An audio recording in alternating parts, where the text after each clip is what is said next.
हूँ। आइए हम विराट कोहली जी के साथ बात करने के लिए चलते हैं।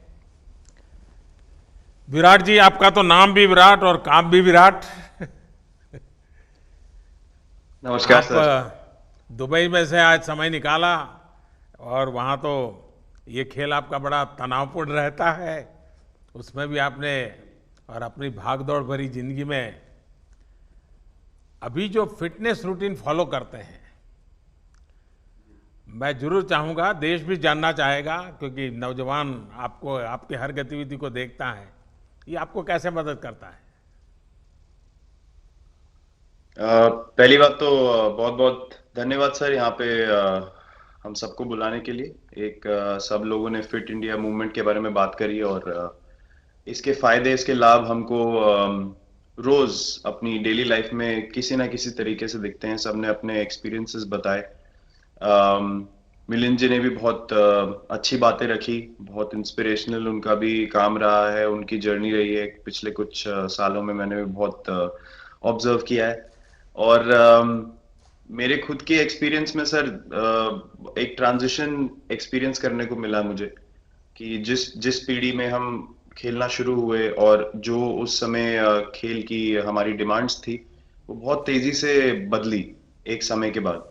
और मुझे ये एक्सपीरियंस हुआ कि जो एक हमारा सिस्टम बन चुका था, हमारा एक रूटीन बन चुका था, वो हमारे खेल के डिमांड्स के लिए सही नहीं था और उसे बदलना ज़रूरी था। क्योंकि हमारा खेल बहुत तेज़ी से आगे बढ़ रहा था और मुझे ऐसा महसूस हुआ कि हम कुछ फिटनेस के पॉइंट ऑफ व्यू से पीछे छूट जा रहे थे। हमारी स्किल में कभी कोई प्रॉब्लम नहीं थी। तो स्वामी जी ने भी बात रखी, आपने भी बात करी, मिलिंद जी ने भी पहले बताया। जो सेल्फ रियलाइजेशन की बात है कि आपको खुद से रियलाइज हो कि मुझे क्या बदलना है अपने अंदर। तो मुझे वो एक समय पे खुद भी एक्सपीरियंस हुआ कि नहीं, फिटनेस जो है वो प्रायोरिटी होनी चाहिए। और अगर मैं आपको ऑनेस्टली बताऊं तो पहले खेल को अच्छा करने के लिए फिटनेस मैंने शुरू करी, लेकिन आज अगर प्रैक्टिस मिस भी हो जाए तो मुझे इतना खराब नहीं लगता। लेकिन अगर फिटनेस सेशन मेरा मिस हो जाए या एक्टिविटी मिस हो जाए तो मुझे ज्यादा खराब लगता है। तो इसके फायदे जो हैं तो सर वो सबसे पहले आपको ये जो नया मंत्र जगा, तो दिल्ली के छोले भटूरे का ही बहुत दुखता हुआ होगा। बहुत ज्यादा सर। मतलब जो अभी हमने थोड़ी देर पहले बात करी कि हमारा जो नेटिव डाइट है, जिस रीजन से हम आते हैं उसका जो हम वो खाते हैं, उससे मैंने कभी एक्सपीरियंस नहीं किया कि हेल्थ इश्यूज हुए हो या किसी को कोई बीमारियों का सामना करना पड़ा हो। मेरी खुद के एक्सपीरियंस में मेरी नानी, मैंने बहुत समय तक देखा, इतनी ज्यादा उम्र में भी उनकी हेल्थ हमेशा ठीक रही। हमेशा उन्होंने घर का सिंपल खाना खाया। तो मैं जब पला बड़ा तो शहरी खाना, मतलब बहुत ज्यादा बाहर का खाना होता था। खेलने कूदने जाते थे तो आते जाते बहुत सारी चीजें ऐसी खा ली कि जो हेल्थ पॉइंट ऑफ व्यू से अच्छी नहीं है। तो डाइट का भी एक बहुत बड़ा कंट्रीब्यूशन था, जो डिसिप्लिन नहीं था। तो वो फिटनेस, फिजिकल फिटनेस और डाइट दोनों चेंज करना पड़ा सर। उसकी वजह से ही चेंजेस आने शुरू हुए। और मैं इस चीज से इसलिए रिलेट कर पाता हूँ क्योंकि जैसे हमारे खेल में चेंजेस आए, आज की लाइफ की भी डिमांड्स बहुत ज्यादा हो गई हैं, बहुत हेक्टिक हो गई है लाइफ। तो अगर हम अपनी फिटनेस को उस पेस के साथ नहीं रखेंगे, सिंक में नहीं रखेंगे, तो हम पीछे छूटते चले जाएंगे। तो अगर हम लोग अपनी फिटनेस को नहीं इंप्रूव करते तो हमारे खेल में भी आज हम बहुत पीछे छूटते चले जाते। क्योंकि आप सिर्फ अपनी स्किल पे डिपेंड नहीं कर सकते। आपका जो मेंटल स्ट्रेंथ है, वो आपका शरीर कितना तंदुरुस्त है और आपका दिमाग कितना तंदुरुस्त है, उस दोनों का एक कॉम्बिनेशन साथ में चलता है। तो अगर मेरा शरीर सपोर्ट नहीं कर रहा है जो मेरा दिमाग सोच रहा है, तो मैं जो करना चाहता हूँ मैं नहीं कर पाऊंगा। तो आपके मुझे छोटे सामने छोटे कैलोरी चेंजेस। कम करने का भी तो चैलेंज रहता होगा और इतना बड़ा काम करने का भी चैलेंज रहता होगा। उसको कैसे हैंडल करते हैं? सर मैंने अभी जो अपने अनुभव में मैंने ये चीज एक्सपीरियंस करी है, वो ये है कि खाने के बीच में समय देना बहुत जरूरी है।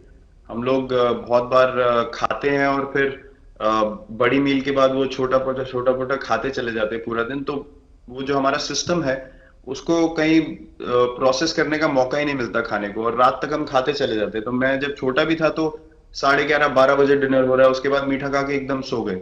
कुछ एक्टिविटी नहीं, कुछ उसके बाद वॉक नहीं। तो आई थिंक ये छोटी छोटी चीजें जो है जो बहुत मैटर करती हैं कि आप अपने अंदर के सिस्टम को भी कितना समय दे रहे हैं उस खाने को प्रोसेस करने के लिए जो आप खा रहे हैं। तो उसके लिए अवेयरनेस बहुत जरूरी है कि आप किस वजह से कर रहे हैं। आप अपने आप को ओवरऑल फिट रखने के लिए कर रहे हैं या फिर सिर्फ वेट लॉस के लिए कर रहे हैं, जैसे अभी रुजुता जी ने बोला। तो प्रायोरिटी बहुत जरूरी है अपने दिमाग में कि आप आपकी इंटेंशन ठीक होनी चाहिए, फिर अकॉर्डिंगली आपके रिजल्ट्स भी वैसे ही आएंगे बाहर। मैंने सुना है कि इन दिनों टीम के लिए एक योयो टेस्ट हो रहा है। क्या ये कैप्टन को भी ये योयो टेस्ट करवाना पड़ता है कि आपको छुट्टी होती है? और योयो टेस्ट होता क्या है, क्या क्या क्या करना पड़ता है?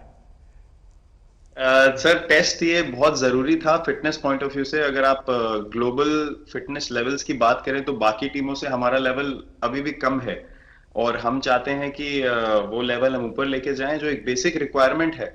आज की डेट में हम लोग फोकस करते हैं कि जैसे T20 मैच हो गया या वनडे मैच हो गया, वो एक दिन में खत्म हो जाता है। लेकिन अगर हम टेस्ट मैच की बात करें जो 5 दिन आपको खेलना है, हर शाम को आपको वापस जाना है, अगले दिन फ्रेश आना है, तो उस पॉइंट ऑफ व्यू से ये फिटनेस जो स्टैंडर्ड था वो बहुत जरूरी था। और मैं सबसे पहले मैं ही जाके भागता हूँ, और ये कंडीशन है कि अगर मैं भी फेल हो जाऊंगा तो सिलेक्शन के लिए मैं भी अवेलेबल नहीं हूँ। तो आई थिंक ये सिस्टम और ये कल्चर सेट करना बहुत जरूरी होता है। और उससे क्या होता है सर, ओवरऑल एक जो फिटनेस लेवल है टीम का बढ़ेगा। जैसे टेस्ट क्रिकेट में हमारा बहुत बार होता है कि आप थके हुए हैं, तीसरे दिन आके आपको, जैसे हमारे फास्ट बॉलर्स हैं आज की डेट में, वो दुनिया में सबसे ऊपर है, तो उनको अगर दूसरे तीसरे चौथे दिन आके वो एफर्ट डालना है फील्ड पे, तो वो डाल सकते हैं। पहले क्या होता था, स्किल हमारे पास हमेशा से रही है, लेकिन शायद जो मैंने आपको बोला वो ट्रांजिशन मैंने जो एक्सपीरियंस किया, हम लोग वो जरूरी समय जो आता है जहाँ पे शरीर थक जाता है और टीम को आपकी जरूरत है, वहां पे परफॉर्मेंस जो है हमारी डिप हो जाती थी और दूसरी टीम जीत जाती थी।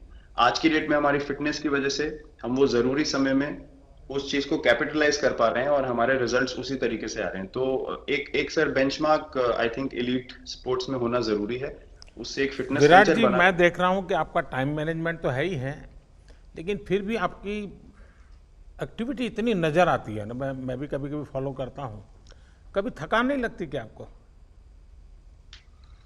सर थकान अगर मैं ऑनेस्टली आपको बोलूं, थकान हर किसी को होती है। अगर आप फिजिकल एफर्ट करेंगे तो थकान होगी, लेकिन अगर आपका लाइफस्टाइल अच्छा है, अगर आप खा अच्छा रहे हैं, अगर आप फिटनेस रेगुलरली कर रहे हैं, आपकी रिकवरी अच्छी है, तो आपकी स्लीप अच्छी है, स्लीप पैटर्न्स अच्छे हैं, तो आपकी रिकवरी तेज होगी।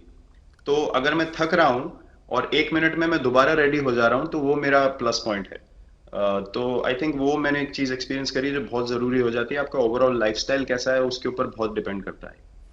विराट जी, बहुत अच्छा लगा मुझे। और मैं आपको, अनुष्का जी को और आपके दोनों के परिवार को निकट भविष्य की शुभ घड़ी के लिए बहुत बहुत शुभकामनाएं देता हूं।